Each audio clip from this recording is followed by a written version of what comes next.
Hi అండి. New ma'am అయిన తర్వాత ప్రతి ఒక్కరూ వాళ్ళ బాడీ మీద కేర్ తీసుకోరు. వాళ్ళలో నేను ఒకదాన్ని. Literally 6 months దాటినాయి. ఇప్పటివరకు నా బాడీ మీద నేను కేర్ తీసుకోలేదు. నా బాడీలో చాలా చేంజెస్ వచ్చాయి. So new mom day routine ఎలా ఉంటుందంటే ఇక చెప్పనవసరమే లేదు. మన బాబు ఎప్పుడు పండుకుంటాడా, మనకు టైం ఎప్పుడు దొరుకుతుందా, ఫుడ్ తినాలా లేదా హెల్త్ మీద కాన్సన్ట్రేట్ చేయాలా, ఇంకేదైనా చేయాలా, హెయిర్ కేర్ తీసుకోవాలా, ఏది ఉండదు. డెలివరీ తర్వాత అయితే ఫుల్ హెయిర్ ఫాల్ అయిపోయింది నాకు.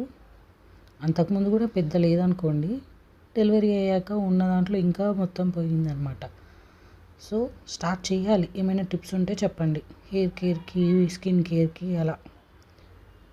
నార్మల్గా నేనైతే నాకు యాక్నే ఉంది కాబట్టి హిమాలయ జెల్ వాడతాను. దాని తర్వాత మాయిశ్చరైజర్ యూజ్ చేస్తాను. జెల్ ఎలా అంటే మొత్తం స్ప్రెడ్ చేసేసి థిక్గానే యూజ్ చేసుకుంటాను. థిక్గా యూజ్ చేసుకొని స్ప్రెడ్ చేసేసి 5 minutes దాకా వెయిట్ చేస్తాను. ఆ జెల్ మొత్తం డ్రై అయిపోవాలి. ఆ తర్వాతే మాయిశ్చరైజర్ అప్లై చేస్తాను. యాక్నే ఉంటే పెద్ద గోల్ అబ్బా, ఫేస్ని ఎలా చూసుకోవాలో కూడా మనకు అర్థం కాదు అసలు. హిమాలయలోనే కోకో బటర్ క్రీమ్ అయితే నేను యూజ్ చేస్తాను. అంతే, సింపుల్ స్కిన్ కేర్. మనము పెద్దగా అది ఇది ఏం చేయాల్సిన అవసరం లేదు. స్కిన్ లాగా ఉంచుకుంటే చాలు అని నా ఒపీనియన్.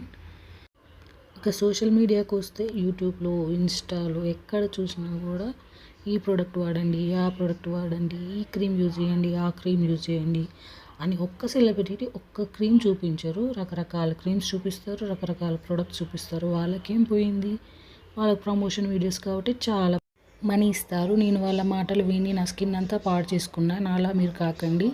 నా దృష్టిలో మీ స్కిన్ గురించి మీరు కేర్ తీసుకోవాలంటే విజిట్ టు హాస్పిటల్. వాళ్ళు చెప్పింది వినండి, అంతే.